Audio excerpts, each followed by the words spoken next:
A pyramid-shaped curse. I'm Jason Horton. I'm Rebecca Lieb. And this is Ghost Town.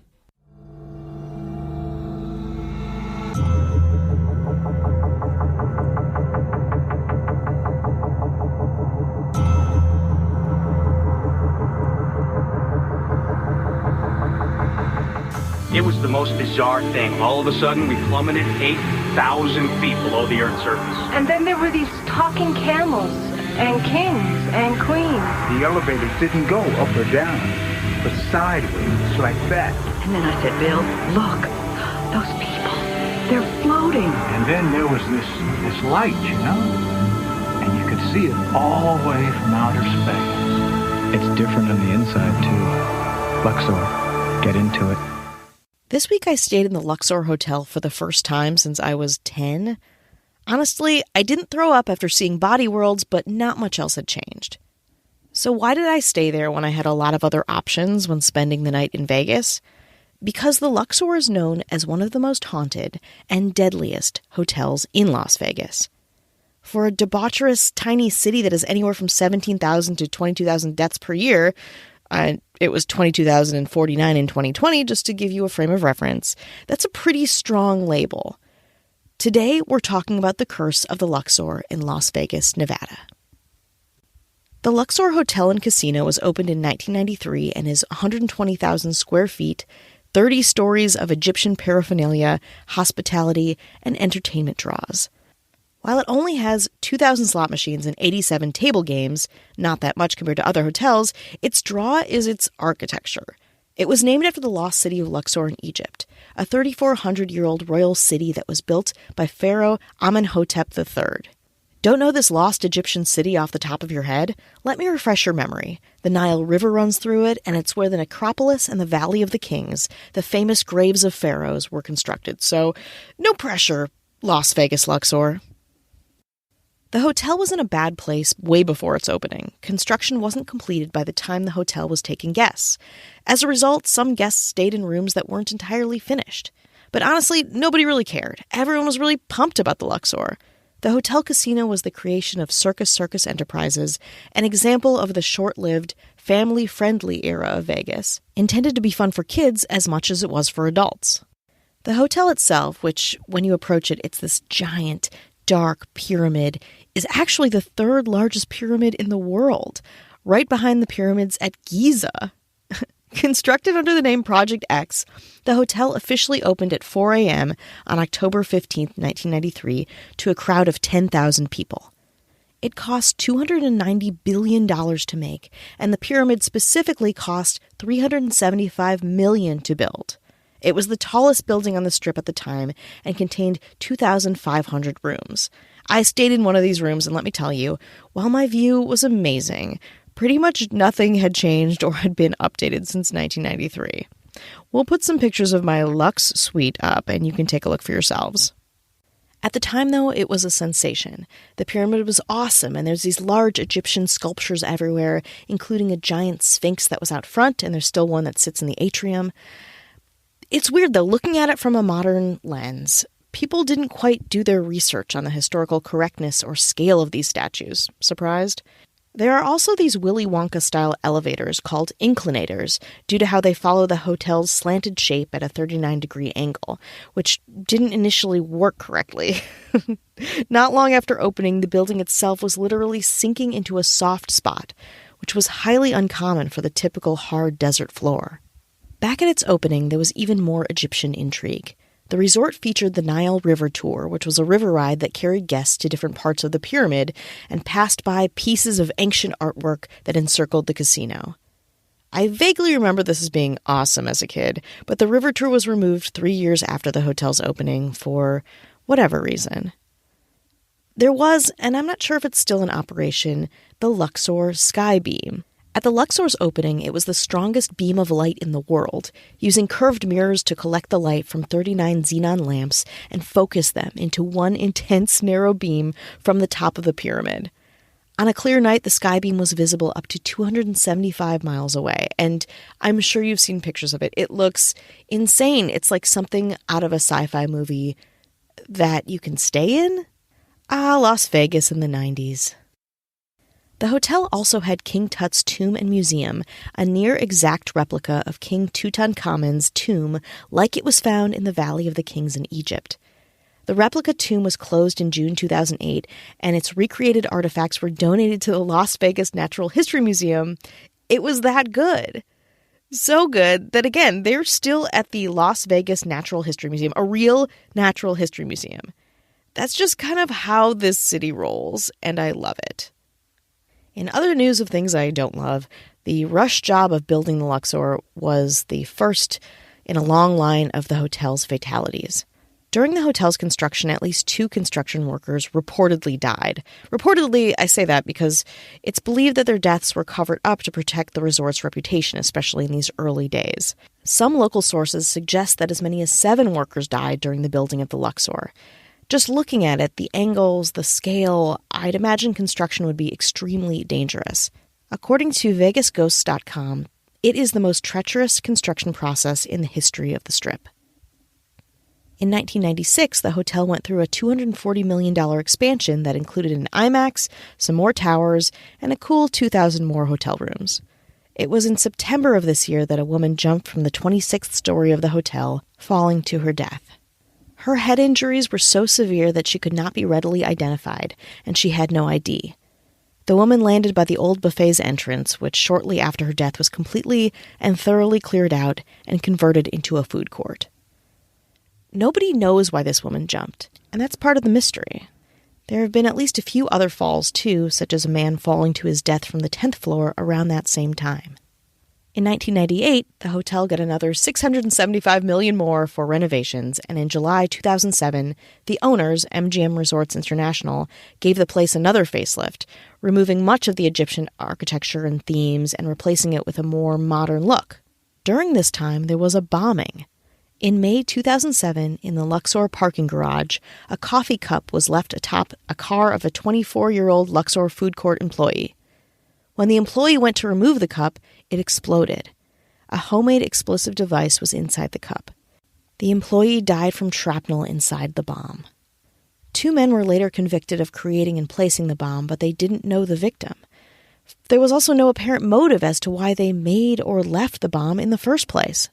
In 2010, the place got another revamp, and Britney Spears hosted a party in their new club, and the hotel kind of refocused on esports and betting, which was definitely still my experience there.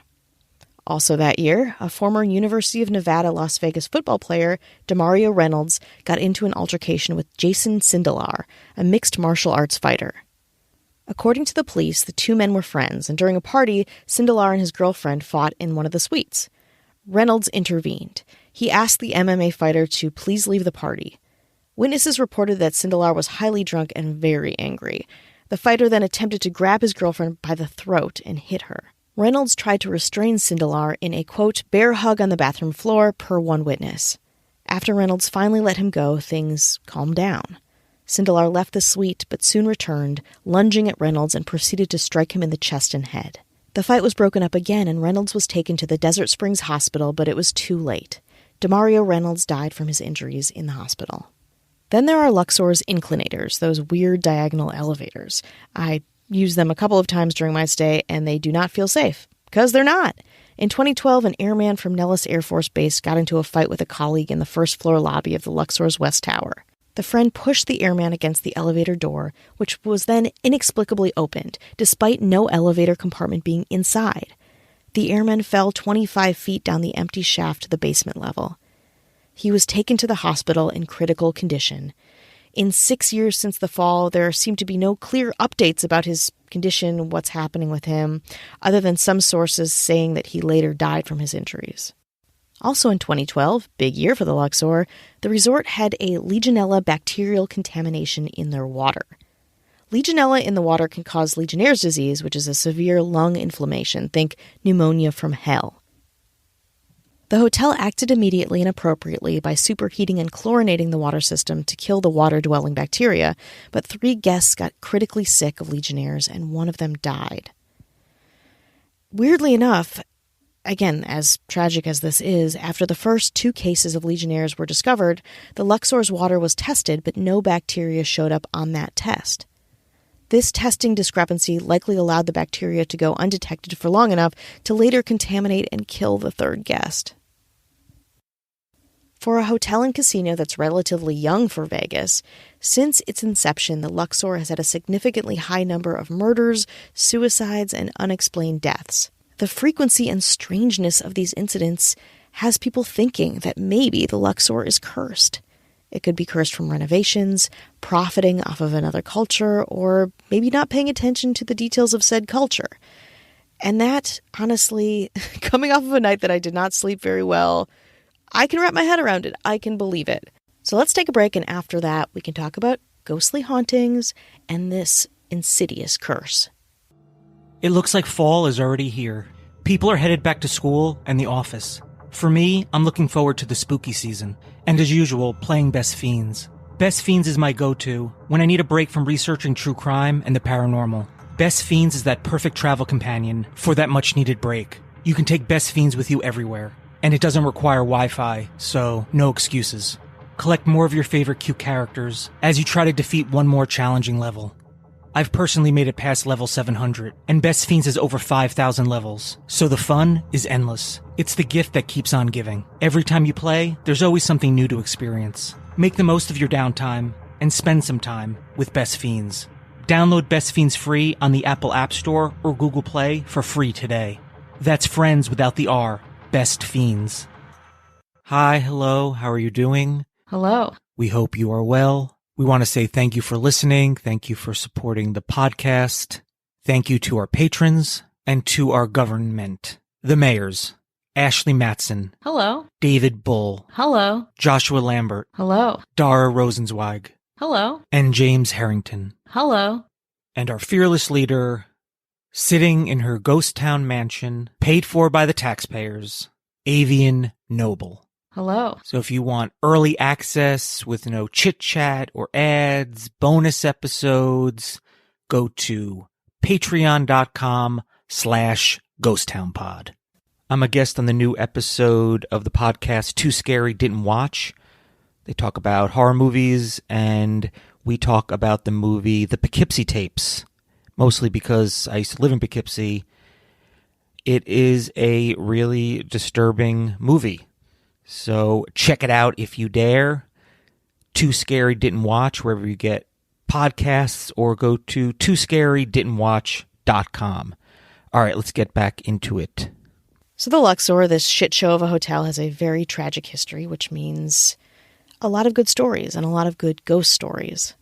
Of course, there are the ghosts of the fallen construction workers seen in quiet parts of the hotel, especially when the riverboats were in operation.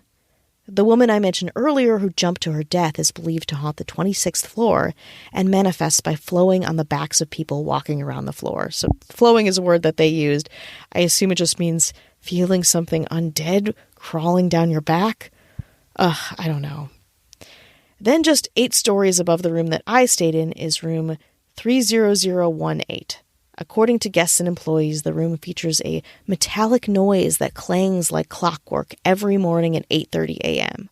Whatever makes this noise refuses to show itself, but it is an infamous noise in an infamous rooms that haunts the hotel today. Then there's the deadly blonde. Multiple rooms seem to be haunted by the same blonde woman. Nobody's sure who she is, but she has a thing for strangling guests who sleep in the rooms that she haunts.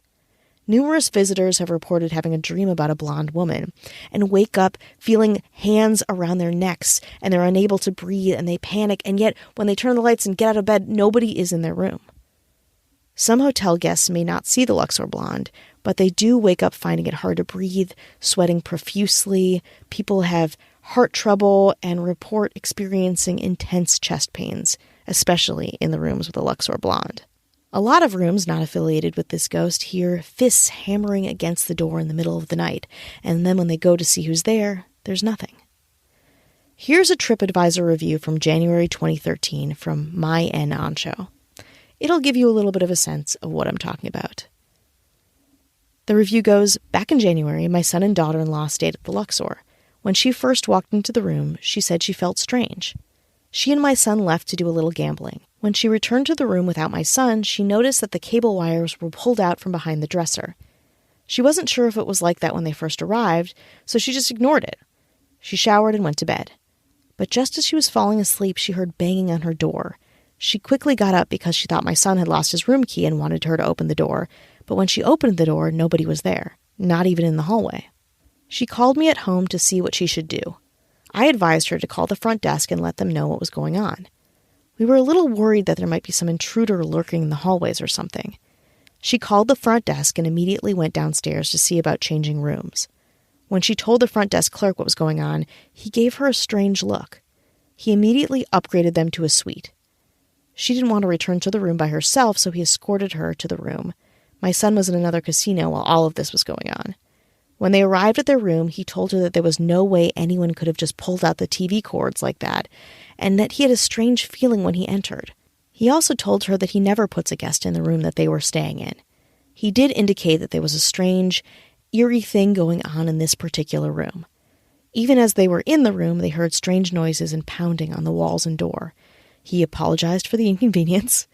Once they moved to their new suite, all was well and they enjoyed the rest of their stay. At least the Luxor is quick to accommodate their guests. So, yeah, a lot of people think the Luxor is cursed. Let's talk about this curse. The most popular theory around the Luxor's curse is its offensively over-Egyptian theming.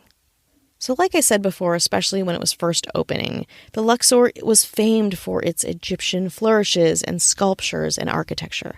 The Luxor imported reproductions of ancient Egyptian artifacts from Egypt for its King Tut replica display.